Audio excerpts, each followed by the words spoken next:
दोस्तों सोचिए क्या हुआ जब एक गरीब पिता अपने बेटे के साथ एक कार शोरूम में गाड़ी देखने गया, लेकिन वहां के मालिक ने उन्हें यह कहकर बाहर निकाल दिया कि तुम जैसे फटेहाल लोगों की यहां गाड़ी खरीदने की औकात नहीं।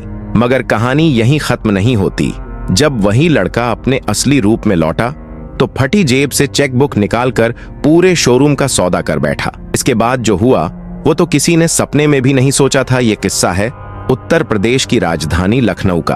एक गरीब परिवार जिसमें एक लड़का था अर्जुन। माँ बाप और बड़ी बहन गौरी के साथ अर्जुन की जिंदगी तंगी से भरी थी।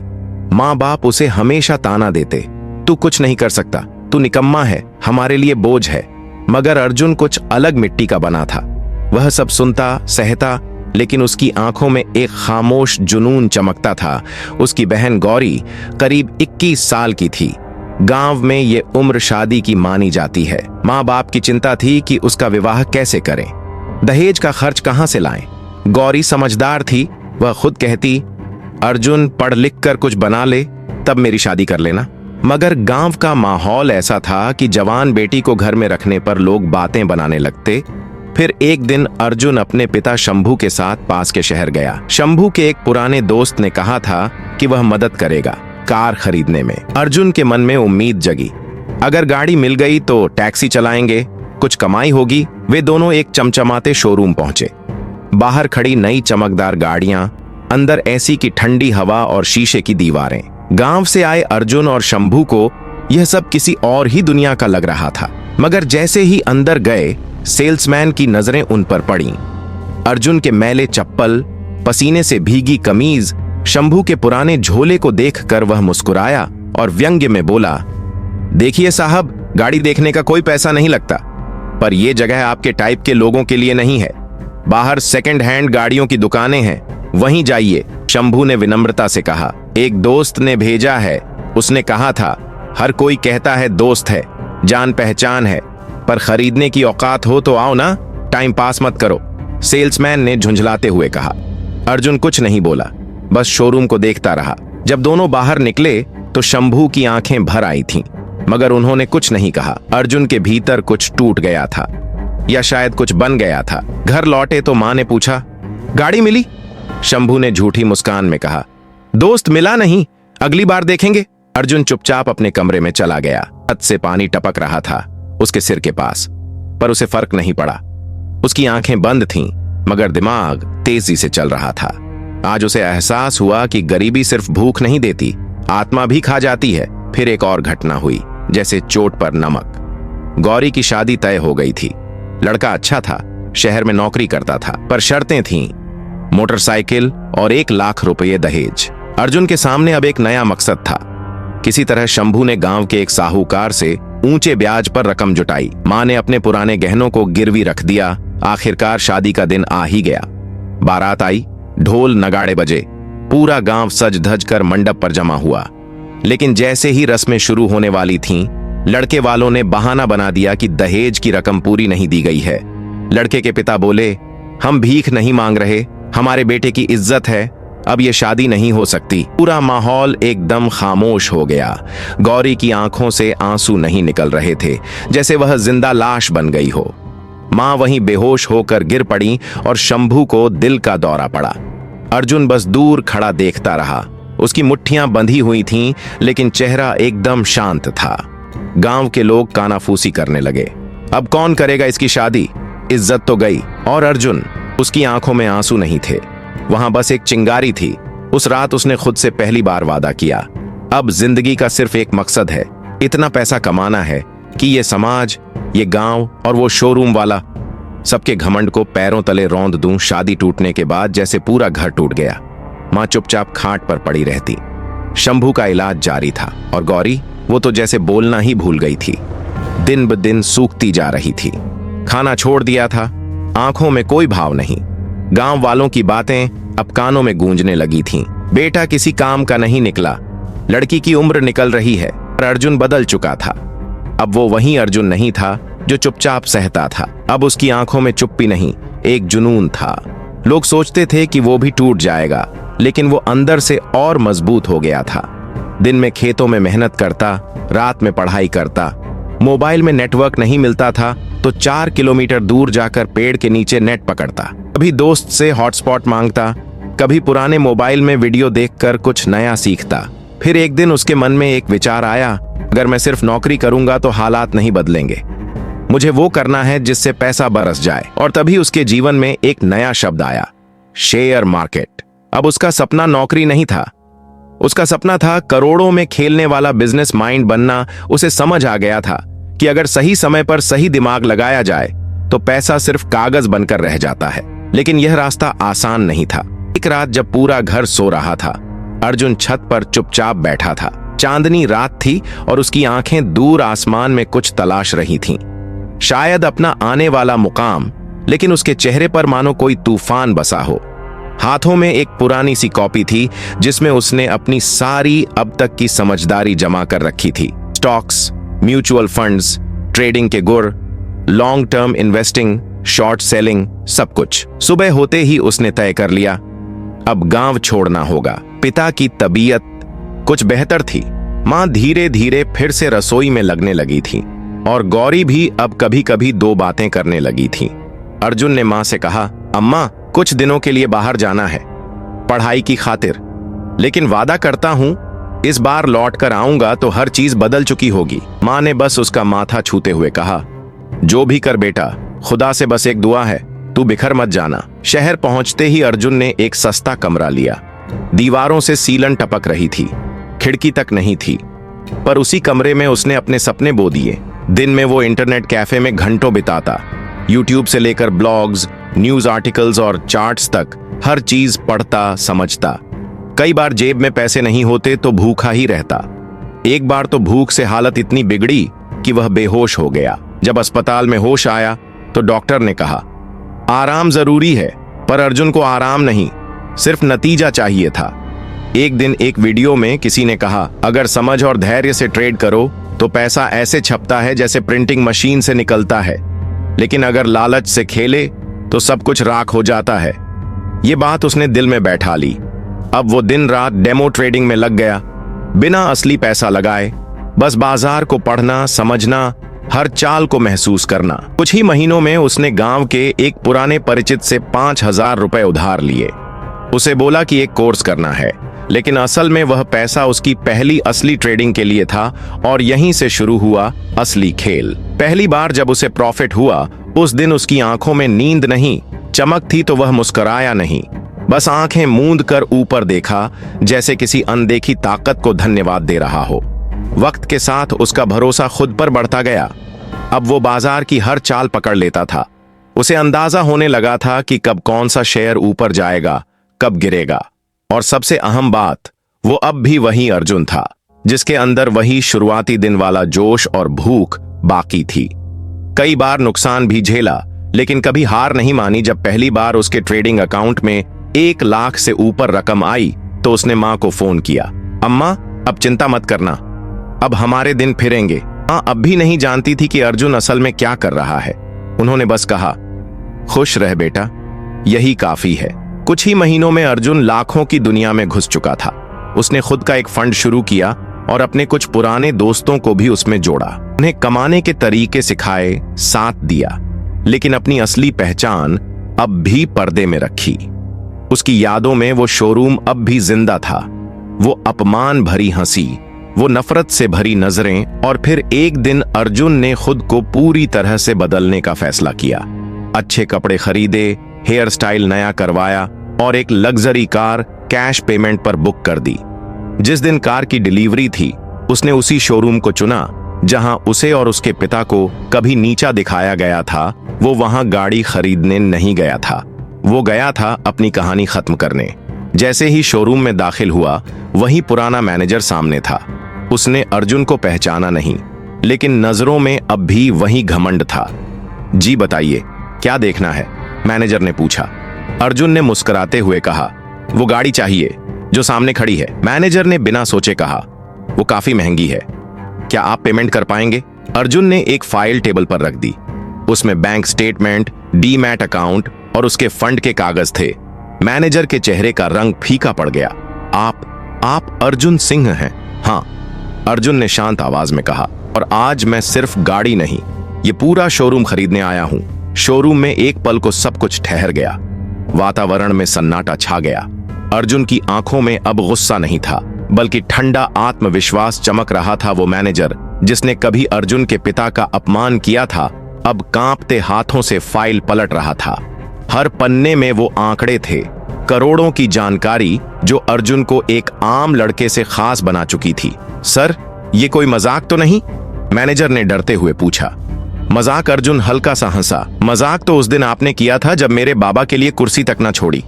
बोले थे ये जगह गरीबों के लिए नहीं है। आज मैं वही कुर्सी खींचने आया हूं। मगर कागज से उसने अपने साथ खड़े पीए को इशारा किया। इनसे बात करो, डील फाइनल करवा लो। मुझे आज ही रजिस्ट्री करानी है। शोरूम के बाहर एक नई चमचमाती कार अर्जुन का इंतजार कर रही थी। उसी मॉडल की कार थी जिसे देखकर उस दिन अर्जुन और उसके पिता वापस लौट आए थे। आज वही कार अर्जुन के नाम पर थी और कुछ ही घंटों में शोरूम भी उसका अपना होने वाला था। मैनेजर ने गला साफ करते हुए धीमे स्वर में कहा, सर, उस दिन मैं आपको पहचान नहीं पाया था। बहुत बड़ी चूक हो गई मुझसे। अर्जुन ने शांति से जवाब दिया, भूल हर कोई करता है, लेकिन कुछ गलतियां इंसान से उसकी इंसानियत छीन लेती हैं। शोरूम से बाहर निकलते वक्त अर्जुन ने एक बार पीछे मुड़कर देखा। वही दरवाजा जहां से कभी उसे और उसके पिता को बाहर कर दिया गया था, आज उसी रास्ते से वो मालिक बनकर बाहर निकला। कार में बैठते ही उसने मोबाइल निकाला और मां को कॉल मिलाई। अम्मा, एक बात पूछूं? हाँ बेटा। अगर मैं कहूं कि जिस शोरूम में हमें घुसने नहीं दिया गया था, अब वो मेरा है, तो मानेगी? कुछ पलों की चुप्पी के बाद मां बोली, बेटा, अब तू जो भी कहेगा आंख मूंद कर यकीन करूंगी। जो कुछ तू हमारे लिए कर रहा है, ऊपर वाला सब देख रहा है। अर्जुन की आंखें नम हो गईं, लेकिन उसने आंसुओं को बहने नहीं दिया। ये रोने का नहीं, उड़ान भरने का वक्त था। गांव लौटना अभी बाकी था, पर इस बार बगैर बताए नहीं रास्ते में वो पुरानी गलियां फिर मिलीं। वही धूल भरी पगडंडियां, वही पीपल का पेड़, सब कुछ जस का तस था। बस अर्जुन अब पहले जैसा नहीं था। जब गांव पहुंचा तब सूरज ढल रहा था। नारंगी पीले आसमान, कुछ बेहतर थी। मां धीरे धीरे फिर से रसोई में लगने लगी थी और गौरी भी अब कभी कभी दो बातें करने लगी थी। अर्जुन ने मां से कहा, अम्मा, कुछ दिनों के लिए बाहर जाना है, पढ़ाई की खातिर, लेकिन वादा करता हूं इस बार लौट कर आऊंगा तो हर चीज बदल चुकी होगी। मां ने बस उसका माथा छूते हुए कहा, जो भी कर बेटा, खुदा से बस एक दुआ है, तू बिखर मत जाना। शहर पहुंचते ही अर्जुन ने एक सस्ता कमरा लिया। दीवारों से सीलन टपक रही थी, खिड़की तक नहीं थी, और उसी कमरे में उसने अपने सपने बो दिए। दिन में वो इंटरनेट कैफे में घंटों बिताता। यूट्यूब से लेकर ब्लॉग्स, न्यूज आर्टिकल्स और चार्ट्स तक हर चीज पढ़ता, समझता। कई बार जेब में पैसे नहीं होते तो भूखा ही रहता। एक बार तो भूख से हालत इतनी बिगड़ी कि वह बेहोश हो गया। जब अस्पताल में होश आया तो डॉक्टर ने कहा, आराम जरूरी है, पर अर्जुन को आराम नहीं, सिर्फ नतीजा चाहिए था। एक दिन एक वीडियो में किसी ने कहा, अगर समझ और धैर्य से ट्रेड करो तो पैसा ऐसे छपता है जैसे प्रिंटिंग मशीन से निकलता है, लेकिन अगर लालच से खेले तो सब कुछ राख हो जाता है। ये बात उसने दिल में बैठा ली। अब वो दिन रात डेमो ट्रेडिंग में लग गया, बिना असली पैसा लगाए, बस बाजार को पढ़ना, समझना, हर चाल को महसूस करना। कुछ ही महीनों में उसने गांव के एक पुराने परिचित से 5,000 रुपए उधार लिए। उसे बोला कि एक कोर्स करना है, लेकिन असल में वह पैसा उसकी पहली असली ट्रेडिंग के लिए था और यहीं से शुरू हुआ असली खेल। पहली बार जब उसे प्रॉफिट हुआ, उस दिन उसकी आंखों में नींद नहीं, चमक थी, तो वह मुस्कुराया नहीं, बस आंखें मूंद कर ऊपर देखा, जैसे किसी अनदेखी ताकत को धन्यवाद दे रहा हो। वक्त के साथ उसका भरोसा खुद पर बढ़ता गया। अब वो बाजार की हर चाल पकड़ लेता था। उसे अंदाजा होने लगा था कि कब कौन सा शेयर ऊपर जाएगा, कब गिरेगा। और सबसे अहम बात, वो अब भी वही अर्जुन था, जिसके अंदर वही शुरुआती दिन वाला जोश और भूख बाकी थी। कई बार नुकसान भी झेला, लेकिन कभी हार नहीं मानी। जब पहली बार उसके ट्रेडिंग अकाउंट में 1 लाख से ऊपर रकम आई तो उसने मां को फोन किया, अम्मा, अब चिंता मत करना, अब हमारे दिन फिरेंगे। मां अब भी नहीं जानती थी कि अर्जुन असल में क्या कर रहा है। उन्होंने बस कहा, खुश रह बेटा, यही काफी है। कुछ ही महीनों में अर्जुन लाखों की दुनिया में घुस चुका था। उसने खुद का एक फंड शुरू किया और अपने कुछ पुराने दोस्तों को भी उसमें जोड़ा। उन्हें कमाने के तरीके सिखाए, साथ दिया, लेकिन अपनी असली पहचान अब भी पर्दे में रखी। उसकी यादों में वो शोरूम अब भी जिंदा था। वो अपमान भरी हंसी, वो नफरत से भरी नजरें। और फिर एक दिन अर्जुन ने खुद को पूरी तरह से बदलने का फैसला किया। अच्छे कपड़े खरीदे, हेयर स्टाइल नया करवाया और एक लग्जरी कार कैश पेमेंट पर बुक कर दी। जिस दिन कार की डिलीवरी थी, उसने उसी शोरूम को चुना जहां उसे और उसके पिता को कभी नीचा दिखाया गया था। वो वहां गाड़ी खरीदने नहीं गया था, वो गया था अपनी कहानी खत्म करने। जैसे ही शोरूम में दाखिल हुआ, वही पुराना मैनेजर सामने था। उसने अर्जुन को पहचाना नहीं, लेकिन नजरों में अब भी वही घमंड था। जी बताइए, क्या देखना है? मैनेजर ने पूछा। अर्जुन ने मुस्कुराते हुए कहा, वो गाड़ी चाहिए जो सामने खड़ी है। मैनेजर ने बिना सोचे कहा, वो काफी महंगी है, क्या आप पेमेंट कर पाएंगे? अर्जुन ने एक फाइल टेबल पर रख दी। उसमें बैंक स्टेटमेंट, डीमैट अकाउंट और उसके फंड के कागज थे। मैनेजर के चेहरे का रंग फीका पड़ गया। आप अर्जुन सिंह हैं? हाँ, अर्जुन ने शांत आवाज में कहा। और आज मैं सिर्फ गाड़ी नहीं, ये पूरा शोरूम खरीदने आया हूं। शोरूम में एक पल को सब कुछ ठहर गया। वातावरण में सन्नाटा छा गया। अर्जुन की आंखों में अब गुस्सा नहीं था, बल्कि ठंडा आत्मविश्वास चमक रहा था। वो मैनेजर जिसने कभी अर्जुन के पिता का अपमान किया था, अब कांपते हाथों से फाइल पलट रहा था। हर पन्ने में वो आंकड़े थे, करोड़ों की जानकारी जो अर्जुन को एक आम लड़के से खास बना चुकी थी। सर, ये कोई मजाक तो नहीं? मैनेजर ने डरते हुए पूछा। मजाक? अर्जुन हल्का सा हंसा। मजाक तो उस दिन आपने किया था जब मेरे बाबा के लिए कुर्सी तक ना छोड़ी। बोले थे ये जगह गरीबों के लिए नहीं है। आज मैं वही कुर्सी खींचने आया हूं। मगर कागज से उसने अपने साथ खड़े पीए को इशारा किया। इनसे बात करो, डील फाइनल करवा लो। मुझे आज ही रजिस्ट्री करानी है। शोरूम के बाहर एक नई चमचमाती कार अर्जुन का इंतजार कर रही थी। उसी मॉडल की कार थी जिसे देखकर उस दिन अर्जुन और उसके पिता वापस लौट आए थे। आज वही कार अर्जुन के नाम पर थी और कुछ ही घंटों में शोरूम भी उसका अपना होने वाला था। मैनेजर ने गला साफ करते हुए धीमे स्वर में कहा, सर, उस दिन मैं आपको पहचान नहीं पाया था। बहुत बड़ी चूक हो गई मुझसे। अर्जुन ने शांति से जवाब दिया, भूल हर कोई करता है, लेकिन कुछ गलतियां इंसान से उसकी इंसानियत छीन लेती हैं। शोरूम से बाहर निकलते वक्त अर्जुन ने एक बार पीछे मुड़कर देखा। वही दरवाजा जहां से कभी उसे और उसके पिता को बाहर कर दिया गया था, आज उसी रास्ते से वो मालिक बनकर बाहर निकला। कार में बैठते ही उसने मोबाइल निकाला और मां को कॉल मिलाई। अम्मा, एक बात पूछूं? हाँ बेटा।